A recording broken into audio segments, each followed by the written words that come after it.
네, 여러분 반갑습니다. 자, 지난 시간에 이어서 21번부터 진행하도록 하겠습니다. 자, 21번은 민사법 일반 중 민사소송법 일반이다 이렇게 볼 수가 있죠. 자, 그래서 형성해소에 해당될 수 있는 것을 물어봤어요. 자, 민사소송법상의 소는 세 가지가 있죠. 하나는 여기 나와 있는 형성해소. 자, 또 하나는 이행해소. 그리고 확인해소다. 자, 그러므로 형성해소인 것이 하나 있고 나머지는 이행해소 또는 확인해소가 되는 거예요. 자, 그래서 이 확인을 구한다 했으니까 요게 3번이겠구나 이렇게 볼 수가 있고, 그 다음에 이제 이행해소는 뭐냐? 바로 금전의 지급을 이행해달라, 물건의 인도를 이행해달라, 이렇게 볼 수가 있는 거죠. 그래서 이혼을 구한다라고 하는 이 4번이 바로 정답이 되는 겁니다. 부부가 이혼을 한다는 것은 그 소송을 통해서 기존의 혼인 상태를 해소하는 판결을 구하니까 어떤 권리 의무 관계의 변동이 있는 거잖아요. 그래서 형성해소에 해당될 수 있다 이렇게 됐는데 정답은 4번이다. 조금 어렵게 느끼셨을 수도 있는 그런 문제였습니다. 자, 여기까지가 이제 지난 시간에 이어서 민사법 일반에 대한 문제를 봤다 이렇게 이해하시면 되고요. 자, 이제 형사법 일반에 대한 문제를 보도록 하겠습니다. 그래서 첫 번째 문제는 바로 형법 총론을 진도로 했던 문제인데, 형법상 상당한 이유를 요건으로 하고 있지 않는다. 상당한 이유를 요건으로 하는 게 뭐냐를 고르면 되겠죠. 우리가 너무 잘 알고 있는 정당방위는 상당한 이유를 요건으로 하고 있어요. 자, 그런데 또 뭐가 있느냐? 피해자의 승낙, 긴급피난, 자구행위 도대체 뭐였지? 그러니까 헷갈릴 수가 있게 되겠죠. 근데 긴급피난도 자구행위도 다 상당한 이유를 요건으로 하고 있어요. 그래서 정답은 1번이 되는 그런 문제로 볼 수가 있는데, 그러니까 조문 문제죠. 조문 문제. 조문 문제. 그래서 이 정당방위, 긴급피난, 자구행위, 여기 없는 정당행위까지, 또 피해자 승낙, 이 5가지가 바로 위법성 조각 사유이잖아요. 근데 그 중에 피해자의 승낙이라고 하는 것은 바로 이 상당한 이유가 없다라는 것을 물어보는 문제였어요. 그러니까 조금 어렵게 느끼셨을 수도 있는데, 그래도 평소에 이 위법성 조각 사유에 대한 학습이 충실하게 이루어졌다면 또 그렇게 어려울 것도 아닌 그런 문제였습니다. 자, 그 다음 문제 23번. 이것은 이제 형법 강론에 대한 문제입니다. 그 중에서 바로 주거 침입에 관한, 사실 그렇게 많이 출제되는 소재는 아니었어요. 법학개론에서는. 근데 나왔습니다. 자, 1번. 관리하는 건조물도 당연히 될 수가 있죠. 그러니까 주거 침입죄에 해당하는 것이 좀 넓다, 다양하다 이렇게 이해하고 보면 되는 거고요. 2번. 침입 당시 주거자가 현존하지 않더라도 주거 침입죄는 성립하죠. 네, 뭐 주거자가 꼭 현존해야만 성립하는 건 아니다, 이런 얘기입니다. 3번. 빌딩 내 사무실도 1번하고 같이 보시면 돼요. 주거 침입죄 객체가 된다. 그리고 같은 내용이죠. 이렇게. 그렇지, 얘도 될 수 있고 얘도 될 수 있고 얘도 될 수 있다. 이거 조심해야 돼요. 그래서 사무실 왔다 갔다 하다가 여기는 뭐 하는 곳이지 호기심이 들 수 있죠. 이렇게 빼꼼히 열어보고 들어가 보고 누가 없어요 막 괜히 이러면은 주거 침입도 될 수 있다는 얘기예요. 제가 이런 말씀 드린 이유는 이런 예시들을 떠올리면서 이 선택지를 내 걸로 만들어 보자 그런 얘기입니다. 다 맞으니까 결국 4번이구나. 즉 주거 침입죄의 미수범 처벌 규정이 있느냐 없느냐를 물어보는 그런 문제였던 건데, 322조라는 거에 보면은 바로 미수범 처벌 규정이 있어요. 그래서 여러분이 경찰 공무원 시험이나 법원직 공무원 시험을 공부하게 된다면 이런 것들을 다 외워야 돼요. 뭐는 미수범 처벌 규정이 있고 뭐는 없고. 근데 우리 이제 법학개론 하니까 이거를 생각으로 막 시험장에서 떠올릴 수는 없단 말이에요. 막 끙 하고 생각해 보면은 그래, 이게 미수범이 처벌 규정이 있을 수가 있다, 이런 생각을 하면 되거든요. 근데 시험장에서는 쉽지가 않아요. 그럼 어떻게 하냐? 그냥 소거법이에요. 소거법. 일단 1번, 3번 보니까 관리하는 건조물, 빌딩 내 사무실, 주거침입죄의 객체가 될 것 같은데? 그럼 2번, 4번이잖아요. 그렇지. 침입 당시에 주거자가 꼭 현존해야만 되는 건 아니지? 해서 3개가 맞으니까 내가 주거침입죄의 미수범 처벌 규정이 기억이 안 나. 또는 거기까지는 내가 공부를 못했어 라고 하더라도, 그쵸? 그러니까 제가 말씀드리는 취지를 아시겠죠? 여러분, 이게 미수범 처벌 규정은 각 죄마다 마지막에 딱 나와요. 조문법은 다 나와요. 여러분 다 외우세요. 이렇게 말씀드리고 싶지는 않은 거예요. 그래서 4번을 잘 모르겠다라고 하더라도 1, 2, 3번이 쉽게 제껴지기 때문에 4번을 정답으로 고르세요 라고 말씀드리는 거예요. 물론 평소에 충실하게 공부하면 더할 나위 좋겠지만, 자, 이런 문제 너무 쉽죠? 그러니까 이런 쉬운 문제를 빠르고 정확하게 맞출 수 있어야 되는데 바로 형사소송법으로 들어간 거예요. 우리나라 형사소송법의 지도 이념과 기본 구조 여러 가지가 있죠. 그래서 실체적 진실주의, 그러니까 형식적이 아닙니다. 실체적 진실주의. 그 다음에 적정 절차, 너무 맞는 말이니까 2번, 4번이죠. 근데 검사가 탄핵을 한단 말이에요. 그러니까 다 맞으니까 규문주의가 아니다. 이렇게 풀 수도 있고요. 사실은 어느 정도만 공부가 되어 있어도 제가 앞서 지난 시간에 뭐라고 했습니까? 하루만 공부해도, 일주일만 공부해도 맞을 수 있는 문제, 이런 문제죠. 형사소송법의 지도 이념 쭉 읽어보고 그렇지 끄덕끄덕 일주일이면 누구나 할 수 있단 말이에요. 하루에 한 챕터씩 7챕터를 본다 하더라도 형사법 일반 챕터를 빠르게 보면서 형법 총론 강론 형사 보면서 이거를 모를 수는 없거든요. 공부를 안 했다면 모를까. 그래서 이런 문제는 반드시 맞아야 되고 보자마자 정말 5초 컷, 3초 컷 보자마자 2번 하고 넘어가야 되는 문제라는 겁니다. 자, 규문주의라고 하는 것은 바로 법원이 스스로 절차를 개시해서 심리 재판하는 그런 거예요. 그래서 뭐라 그래요? 원님 재판.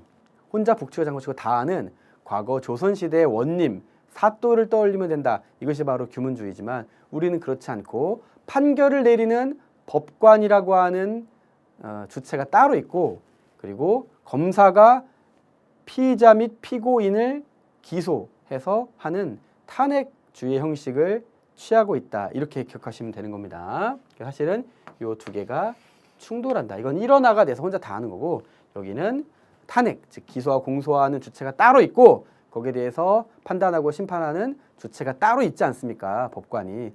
그것을 탄핵주의다 이렇게 보면 된다는 얘기예요. 그것이 바로 우리나라 형사소송법의 지도 이념과 기본 구조죠.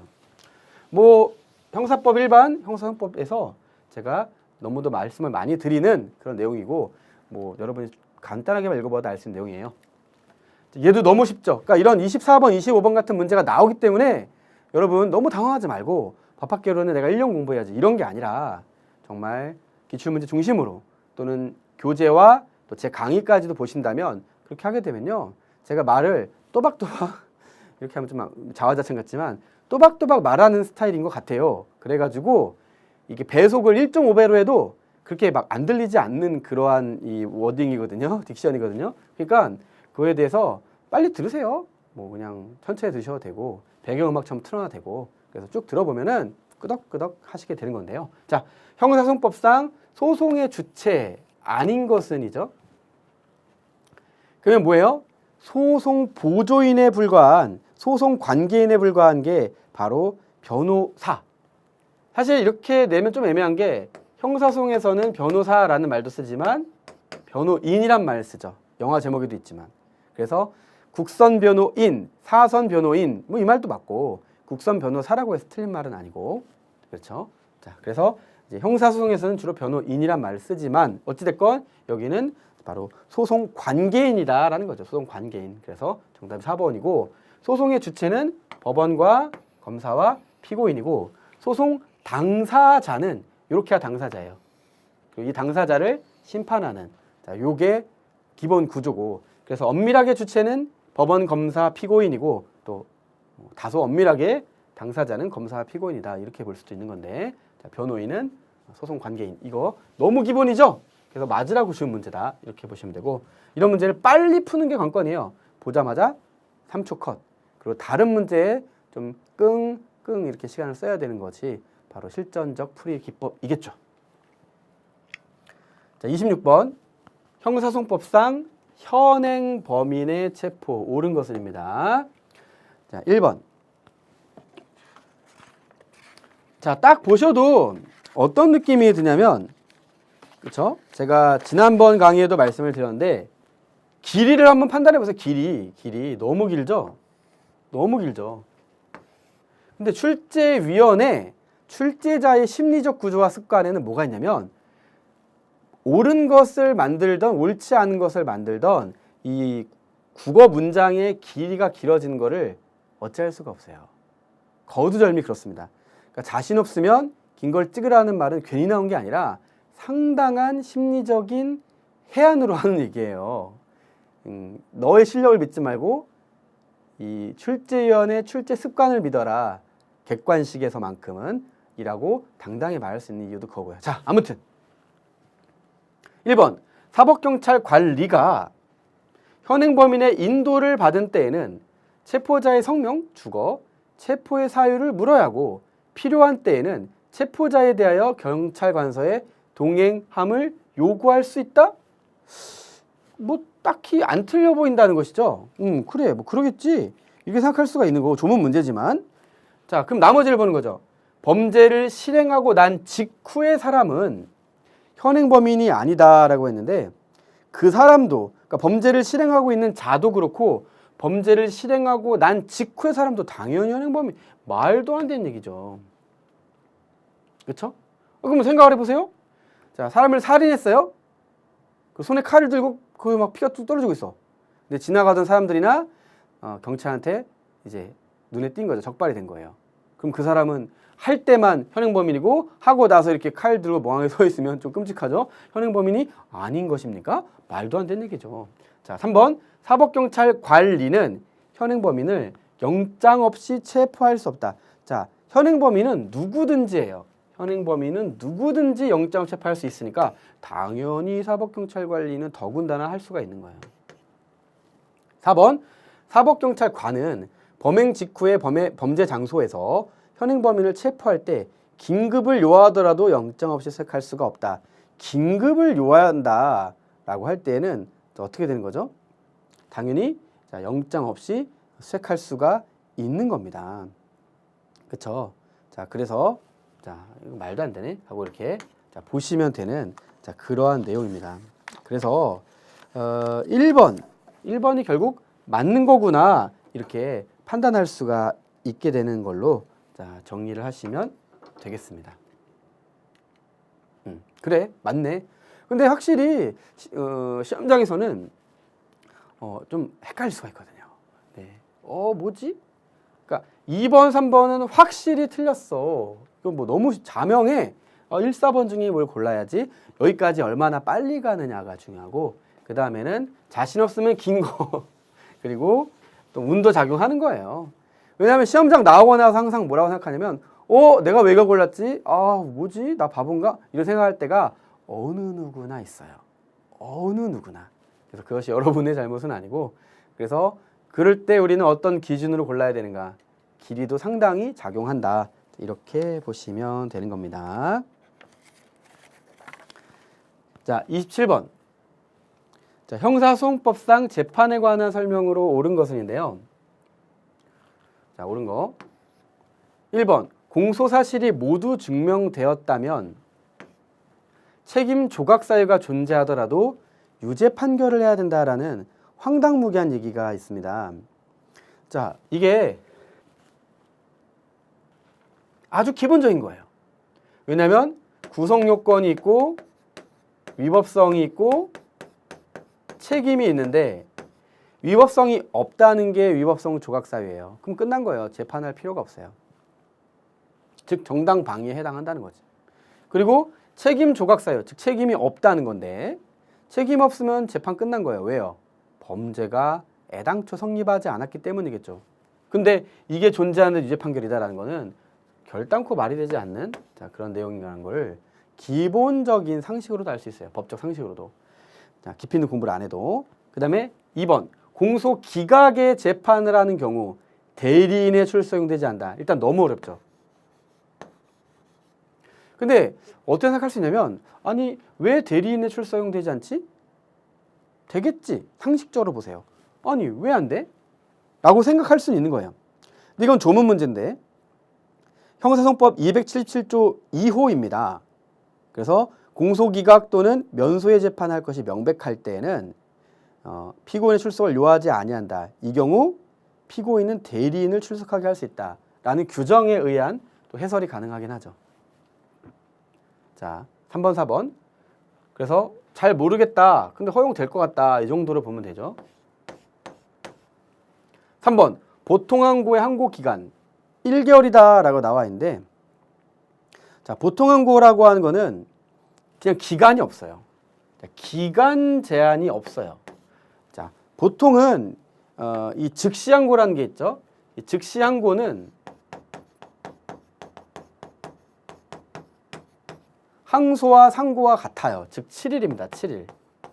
근데 이 문제 어려웠던 게 즉시항고가 아니라 보통항고라고 하는 특이한, 좀 더 특이한 걸 물어보고 있기 때문에 이 문제를 통해서 좀 사실은 정리해야 되는, 기존에 여기까지는 출제하지 않았는데 약간 불이타, 좀 어려운 문제로 출제위원들이 여기까지도 한번 내보자 하고 깊이 쑥 들어왔어요. 즉 지금까지 법학개론에서는 제가 알기로는 거의 처음 나오는 그러한 좀 더 디테일한 내용인데 뭐 이번 기회에 알아두면 되겠죠. 4번. 형의 면제 판결이 선고된 때에는, 이건 331조의 내용인데요. 자, 그래서 형의 면제 판결, 그리고 무죄, 면소, 형의 선고유예, 집행유예, 공소기각, 벌금 과료를 과하는 판결이 선고되면 구속영장은 효력을 잃습니다. 그러니까 여기까지 봤을 때 이거 사실 상식적이에요. 그래서 4번이 맞구나라는 걸 아는 건 어렵지 않습니다. 3번에 기간이 나왔을 때 숫자가 나오거나 이런 기간이 나오면 웬만하면 틀리는데 확신할 수는 없죠. 근데 3번 틀렸나? 2번? 잘 모르겠네. 어렵지만 그러면 1번 확실히 틀렸고 뭘로 하지? 어렵다 라고 생각할 수 있는 문제이지만 4번은 이거는 맞아 보이는데 이렇게 되면 당연히 구속영장이 무슨 의미가 있겠어, 효력을 잃겠지 라고 생각하는 것도 저는 시험장에서 발휘할 수 있는 방법이라고 봐요. 제가 왜 자꾸 시험장 하냐면, 만약에 이거를 다 외워야만 맞을 수 있는 문제라면요, 이 불이타를 준비하는 과정에서 여러분 법학개론 한 과목만 1년 공부해야 돼요. 그걸 원치는 않으시잖아요. 그렇죠? 그래서 제가 방향성을 계속 말씀드리는 겁니다. 자, 28번. 형사소송법상 즉시항고의 제기기간. 자, 즉시항고의 제기기간을 말하는 거죠. 자, 보통항고는 없다고 했고, 자, 방금 전에 즉시항고는 항소와 상고와 똑같다. 바로 7일이다 라고 말씀을 드렸어요. 그렇죠? 그래서 요거 알았다면 정말 빨리 풀 수 있는 문제. 그래서 행운의 37. 그렇죠? 네, 우리가 상소라고 하죠. 상소. 상소라는 건 세 가지가 있다. 바로 자, 1심, 즉 지방법원에서 나 이거 승복 못해 라고 한 걸 항소라고 하고, 그리고 또 이제 고등법원으로 넘어갔는데 거기서 나는 또 승복 못해라고 할 수가 있죠. 이것을 상고라고 한다. 그리고 법원의 결정에 대해서 불복하는 것을 항고라고 하는데, 여기까지만 저는 보통 강의를 했단 말이에요. 근데 이번 시험에서 좀 더 디테일한 걸 물어보기 때문에 여기까지 또 책을 개정하고 또 디테일하게 말씀을 드려야겠구나. 뭐예요? 항고의 종류까지를 물어보다니 좀 과한데 나왔으니까 알아야 돼요. 즉시항고랑 보통항고가 있다. 그래서 여기서 지금 즉시항고는 똑같아요. 자, 얘도 7일 이내, 얘도 7일 이내, 얘도 7일 이내에 하는 건데, 방금 전에 문제를 정리하는 겁니다. 그런데 보통항고라고 하는 것은 기간 제한이 없다. 네, 이렇게 정리하셔야 되는 거예요. 이 내용은 제가 강의 때는 여기까지는 안 나오겠지 설명 안 드렸는데 나와 버렸으니까 이제는 여기까지도 설명을 해야겠구나 생각하고 또 책과 이런 걸 개정하고 또 강의 때 반영을 하게 된 겁니다. 그래서 요거를 맞추는 건 어렵지 않으니까, 왜냐하면 1, 2, 4번이 아닌 건 자명하거든요.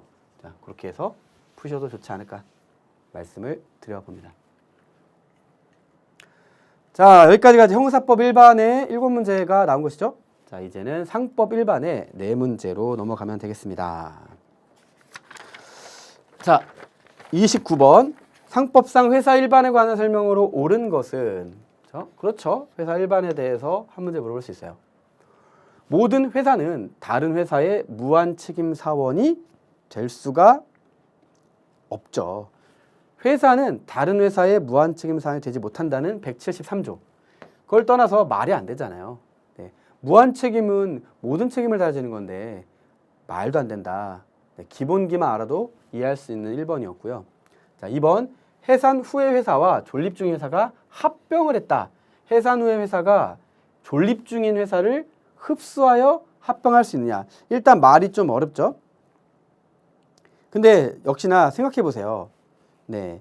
해산 후의 회사는 이 존립 중의 회사를 존속하는 회사로 하는 경우에 하나요? 네. 합병할 수 있는 거예요. 그러니까 일단 어렵다고 해볼게요. 어려우니까 이건 좀 어렵네. 이렇게 하고 넘어가고. 그다음에 3번. 법원은 회사의 설립 목적이 불법한 것인 때 검사의 청구에 의하여 회사의 해산을 명할 수 있느냐. 너무 맞아 보이죠. 예. 그러면은 이 검사 말고 이해관계인도 있습니다. 하지만 이해관계인 이나 검사일 때 보통 우리 시험에서는 문제를 A 또는 B일 때 A 또는 B를 그냥 이렇게 낸단 말이에요. 맞는 거예요. 맞는 거고 정답은 3번이 됩니다. 네. 검사가 아닐 수도 있겠지만 이해관계인 이나 검사도 되는 거고 희한한 사람을 껴넣을 수는 있겠죠. 근데 여기서는 이렇게 낸 거고 그랬을 때 그렇지. 또 검사 정도는 돼야겠지. 해산을 명하려면 이렇게 생각할 수 있고 3번이 맞다는 거를 여러분의 센스로 충분히 풀 수가 있고 2번은 무슨 말인지 알듯 말듯 어렵네 이렇게 생각할 수도 있는 거였고 자 4번 모든 회사의 설립 시 정관의 기명 날인하는 사원이 2인 이상이어야 된다라고 나와 있는데 아니죠. 자 우리는 1인인 경우도 있다는 거를 여러 번 봤죠. 그러니까 2인 이상의 발례는 뭐예요? 1인이죠. 1인이어도 된다라는 거. 주식회사 1인일 수 있다. 모든 회사라고 했지만 발례를 떠올려보는 그러한 방법이 충분히 가능한 또 필요한 그러한 선택지였다. 이렇게 정리하시면 됩니다. 자, 그 다음에 30번. 자, 상법상 주식회사에 허용될 수 없는 건데 저 이 문제가 올해 시험 문제에서 어쩌면 가장 어려운 문제가 아니었을까 생각도 들어요. 네. 너무 어렵죠. 네, 이거는 뭐 모르면 맞을까 이런 건 그냥 과감하게 넘어가면 된다는 거죠. 하지만 센스를 발휘해 봅시다. 자, 주식회사에서 허용될 수 없는 건데 일단은 무액면 주식은 저는 강의나 교재에서 많이 다뤘어요. 그렇죠? 개념이 좀 어렵잖아요. 액면 주식과 무액면 주식인데 무액면 주식은 당연히 허용될 수 있겠다라는 생각이 들죠. 그리고 자본금의 감소, 자본금 정말 중요하죠. 주식회사. 근데 뭐 될 것 같아. 회사채 여기서 어렵죠. 그러나 회사채 발행 되겠지. 1번 아니면 4번인데 주주제명이다? 이건 뭐지? 이렇게 생각할 수가 있을 거예요. 근데 주주제명이 있는 회사가 있어요. 그게 뭐냐? 바로 한명회사와 유한책임회사예요. 그래서 주식회사는 안 된다는 거예요. 그러니까 이 문제를 통해서 기억하셔야 됩니다. 이 강의를 들으시는 분이 아직 합격에 이르지 못한 분일 가능성이 높잖아요. 그러니까 여러분을 위해서 드리는 말씀이죠. 또 나올 것이다. 라고 말씀을 드린 거죠. 그래서 주식회사에 허용될 수 없지만 어디에 허용될 수 있다? 바로 한명회사와 유한책임회사에 허용될 수가 있고 각각 220조와 287조의 27이라고 하는 해설지에는 다 나와 있지만 자, 그러한 내용입니다. 그래서 정답 1번이에요. 주식회사에는 허용될 수가 없습니다. 어렵죠? 자, 그 다음 31번하고 2번은 이제 보험법에 관련된 문제였습니다. 그래서 보험 계약이고 옳은 것을 고르세요라는 문제였어요. 자, 1번. 보험자가 보험계약 체결 전 서면으로 질문한 사항은 그렇죠? 보험계약 체결 전에 서면으로 질문을 했다. 중요한 사항으로 간주하느냐? 엄청 맞아 보이죠? 이 문제의 포인트가 뭐냐면 간주가 아니고 추정이었던 거예요. 트릭이에요, 트릭. 여기까지는 맞네 하고 넘어가시면 이제 큰일 나죠. 우리가 이 법학개론에서 늘 염두에 둬야 되는 게 뭐다? 추정을 간주로 바꾸고 간주를 추정으로 바꾸는 거죠. 여기에 또 나왔어요. 의심을 하셔야 돼요. 추정이죠, 추정. 자, 2번 보험사고가 전쟁, 기타 별난으로 생긴 때에는 당사자 간 다른 약정이 없으면 여기서 한번 끊으시고 여기서 한번 끊어서 읽어야 돼요. 보험자는 보험 금액을 지급할 책임이 없다라는 겁니다. 사실 너무 상식적인 내용이에요. 그래서 정답이 2번입니다. 다른 약정할 수도 있어요. 전쟁 기타 별난이라고 하더라도 보험금 주세요. 보험료를 많이 내겠습니다. 이럴 수는 있겠지만 일반적으로는 이런 경우는 보험금을 지급할 책임이 없다는 것이죠. 3번 보험계약은 그 계약 전에 어느 시기를 보험기간의 시기로 할 수가 있는 거죠. 4번 보험계약 당시 보험계약자가 고의로 중요한 사항을 고지하지 아니했다면 계약을 해지할 수가 있는 게 아니라 없다. 뭐 이런 식으로 해서 이 문제를 봐야 되는 거겠죠. 그래서 4번도 살짝 좀 헷갈릴 수 있는 내용이지만 2번이 너무 명백하다 해서 뭐 넘어가셔도 되는 그런 문제가 아니었을까. 자, 그 다음에 32번입니다. 자, 손해보험에 관한 설명으로 옳지 않은 것은 이렇게 해서 보험법 문제가 두 문제가 나오는 건데 금전으로 산정할 수 없는 이익도 목적으로 할 수 있는 게 아니라 금전으로 산정할 수 있는 것만 보험계약의 목적으로 할 수가 있다. 이렇게 정리하면 됩니다. 조문이기도 해요. 668조입니다. 이 보험계약, 특히 손해보험계약은 금전으로 산정할 수 있는 이익이 하나요? 보험계약의 목적으로 할 수 있다는 조문 때문이에요. 그래서 1번이 확실하다면 나머지는 쭉 보면 되죠. 당사자 간 보험 가액을 정하지 아니한 때에는 사고 발생 시의 가액을 보험가액으로, 보험의 목적에 성질하자 자연소모로 인한 손해는 원칙적으로 보상 책임이 없죠. 3번 너무 쉽죠. 4번 피보험자가 보험의 목적을 양도한 때에는 양수인은 당연히 보험계약상의 권리 의무를 승계한 것으로, 이것도 추정이냐 간주냐에서 헷갈릴 수 있는데 얘도 추정이다. 이렇게 보시면 되는데 저거를 간주로 바꿔놓으면 또 하나의 훌륭한 선택지가 된다. 이해하셨죠?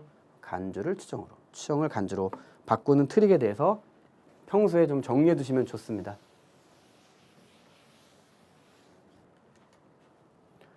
네, 답 1번이었고. 자, 이제는 사회법 일반의 네 문제인데 보통 이 노동법 부분에서 두 문제가 나오는데 한 문제밖에 안 나왔어요. 자, 바로 이 문제입니다. 근로계약이죠. 옳지 않은 것은. 그러나 다음 시험에는 바로 이 근로기준법에 대한 문제, 또 노동조합 및 노동관계 조정에 대한 문제 각각 한 문제씩 나올 여지가 있으니 꼭 염두에 두시고 둘 다 공부하셔야 됩니다. 자, 1번. 근로기준법에 따라 사용자가 명시한 근로직권의 사실과 다를 경우 끊으시고, 근로자는 근로조건 위반을 이유로 손해배상 청구할 수 있다. 근로계약 해지할 수 있다. 자, 이거는 뭐 너무 맞는 말이죠. 네, 그래가지고 너무 맞는 말이다. 이렇게 또 정리하시면 되는 이제 그런 내용으로 볼 수가 있다. 이런 거고요. 그 다음에 2번.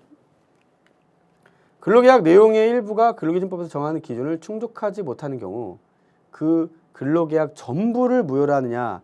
이게 약간 걸리는 거죠. 그럴까? 충족하지 못한다고 해서 전부를 무효로 할까? 그렇지는 않다는 겁니다. 바로 그 부분에 하나요. 그 부분에 한정하여 무효로 한다는 게 맞아요. 그래서 정답은 2번이 되는 그런 문제였고, 3번. 사용자는 근로계약 불이행에 대한 위약금을 예정하는 계약 하지 못합니다. 민법과 달라요. 네. 그 다음에 민법에서는 되지만 여기 안 됩니다. 4번. 사용자는 근로계약에 덧붙여 강제 저축을 규정하는 계약을 체결하지 당연히 못하겠죠. 그러니까 이게 좀 쉬웠죠. 그래서 여기에서 고민하면 되는 문제였고 정답은 2번이었다. 이렇게 보시면 됩니다.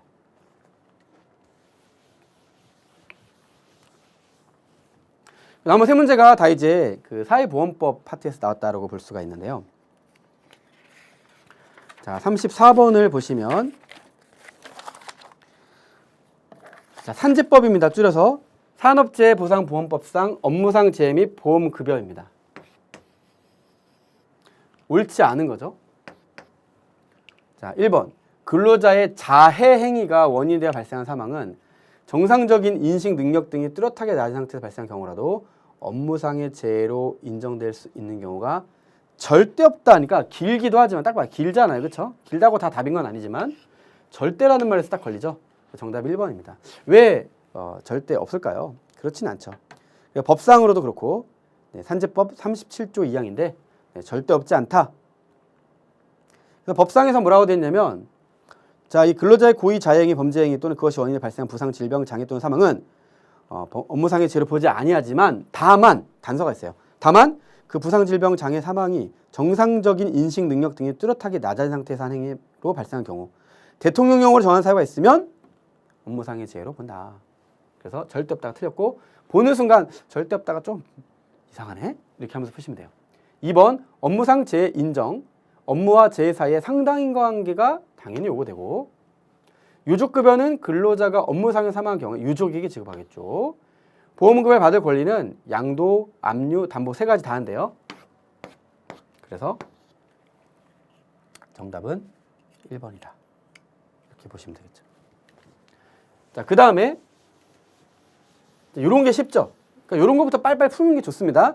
그리고 방금 전처럼 선택지가 막 긴 것들은 좀 나중에 푸는 게 좋지. 나는 무조건 1번부터 40번까지 그냥 쭉 볼래 라는 게 꼭 좋은 건 아니니까 건너뛰면서 보고 다시 앞으로 와서 보고 이런 걸 좀 권해드릴 수밖에 없어요. 자, 사회보험과 관계가 없는 법률. 자, 사회보험과 관계가 없다. 딱 봐도 국가배상법이죠. 네, 사회보험, 4대 보험 있잖아요. 4대 보험. 산재까지, 방금 본 산재까지. 이렇게 4개가 사회보험이고 또 사회보장기본법까지도 뭐 들어가려면 들어갈 수 있고 보통은 4대 보험이라고 말하니까 국가배상. 그러니까 보자마자 답이 나오는 문제. 자, 그 다음에 사회보장기본법에 대한 설명 옳지 않은 것까지가 이제 나왔어요. 사회법 일반에서. 그래서 보시면 자, 1번 국가와 지자체는 가정이 건전하게 유지되고 기능 향상되도록 노력하여야 한다. 할 수 있다? 하여야 되겠지. 할 수 있다 그러면 안 하면 그만인데 그건 좀 그렇잖아요. 자, 2번 사회보장에 관한 다른 법률을 제정하거나 개정하는 경우에 사회보장기본법이라는 기준에 맞춰서 즉 여기에 부합되도록 할 수 있다 아니에요. 당연히 하여야 한다라는 거 이렇게 보시면 되고 3번 국내 거주하는 외국인에게 사회보장제도를 적용할 때에는 상호주의에 따르는 거죠. 근데 관계법령 너무 맞죠? 네, 너무 맞아서 틀릴 수가 없는 거죠. 4번 고용노동부 장관이라고 했는데 보건복지부 장관이죠. 그러니까 주체를 장난친 거예요. 네, 그리고 또 매년 수립한다라고 되어 있는데 어디가 또 틀렸냐면 매년이 아니고 5년마다예요. 계획을 그렇게 매년 세우면 오히려 더 힘듭니다. 그래서 사회보장 관련된 것, 또 국민건강보험 뭐 등등등은 계획을 수립할 때는 일반적으로 다 5년에 한 번 세워요. 5년에 한 번. 그러니까 세울 때 정말 신중하게 세우고 5년간은 쭉 가는. 그래서 매년이라는 것도 걸리고 또 주체도 걸린다라는 거를 꼭 기억하셔야 돼서 원 하나만 잘 봐도 맞출 수 있는 쉬운 문제가 아니었을까라고 생각합니다. 자, 끝으로 이제 행정법 1반이 나왔습니다. 행정법 1반이 정말 역대급으로 쉽게 나왔어요. 그래서 시간이 없어서 이걸 못 풀면 너무너무 억울할 수 있는 부분이 있습니다. 자, 37번 행정 주체에 해당하는 거. 이거 너무 단골맨이죠. 그래서 자, 대통령 행정 주체 아니에요. 아니에요. 바로 행정청입니다. 행정청. 그렇죠?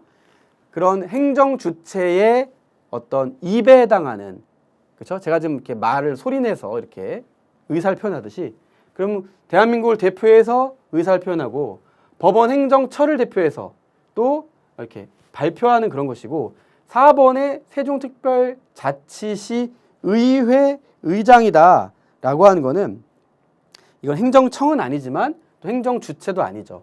자, 그래서 정답은 바로 공무수탁 사인이다. 자, 이렇게 보시면 되는 거죠. 자, 그래서 정답 3번이다. 그러니까 보는 순간 나올 수 있는 아주 쉬운 문제였다. 이렇게 볼 수 있고요. 자, 그 다음에 38번.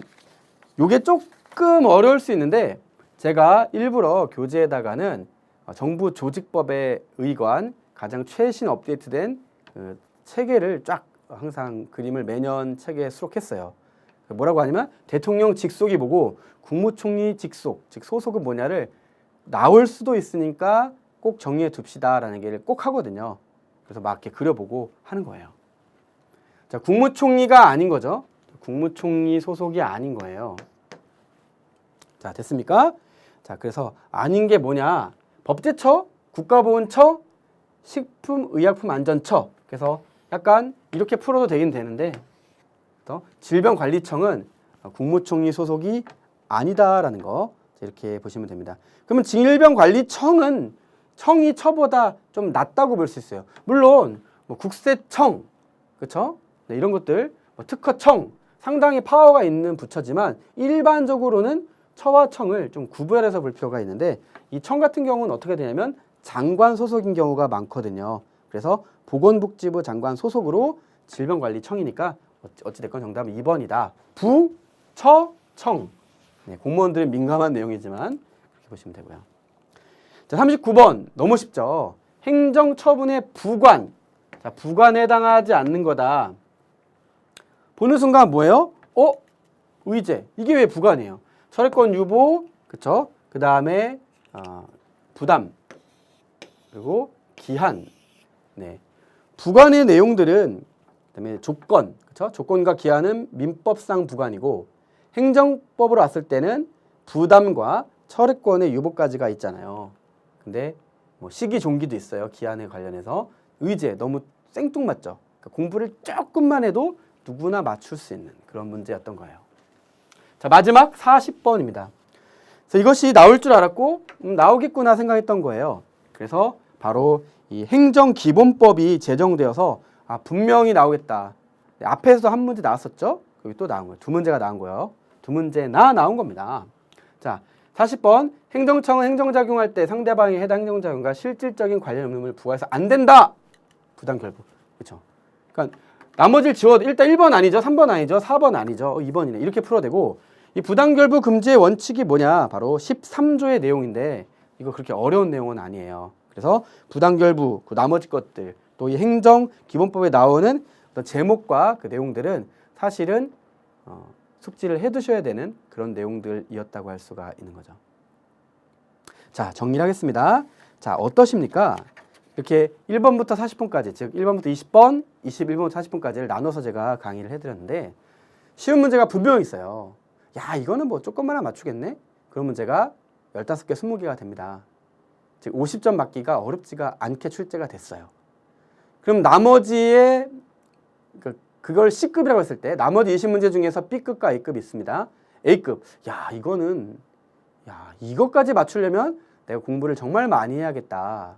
나는 직장인이고 난 시간이 없는데 나는 1, 2차를 동시에 보려고 하는데 꼭 붙기를 원하는데 그런 분이라면 완급 조절을 할 필요가 있고 그것에 있어서 이 기출문제가 또 제가 말씀드리는 이 해설이 또 중간중간에 말씀드린 팁이 여러분에게 좋은 가이드가 되어주기만을 바라는 의도로 강의를 하게 되었다는 거, 그 취지를 꼭 이해하시고 강의를 들으시면 되지 않을까 합니다. 자, 이제 저는 여러분과 또 이 법학개론 개정판 교재와 또 신규 강의로 또 신규 모의고사로 여러분께 다시 인사드릴 그런 날을 앞두고 있습니다. 여러분이 어느 시점에 이 강의를 보든지 간에 다음 강의로 본격적으로 기본 강의, 또 심화 강의, 또 문제풀이 강의 이런 것들을 통해서 꼭 여러분이 원하는 합격이라는 목표에 이르시기만을 진심으로 바라고요. 또 강의와 관련돼서 여러 가지 질문이 있을 때에는 질문 게시판을 적극적으로 활용해 주시면 좋을 것 같아요. 네, 이번 시험에도 시험 그 당일날 시험 잘 봤다고 놀랍게도 법학개론을 90점 이상 맞았어요. 진짜 힘들거든요. 90점 이상 맞기. 그래서 좀 어느 정도 연세가 있는 어르신 같았거든요. 느낌상. 근데 좋은 결과 이런 걸 제가 듣고는 너무 기뻐해서 이렇게 정말 잘하셨습니다. 이렇게 답변을 달아드리기도 했었는데 여러분도 그런 합격의 소식을 저에게 듬뿍 남겨주실 수 있으리라 믿고 그날을 기대하면서 열심히 교재와 강의 준비를 하고 있습니다. 자, 그러면은 다음 기회에 더 좋은 모습으로 인사드리도록 하겠습니다. 감사합니다.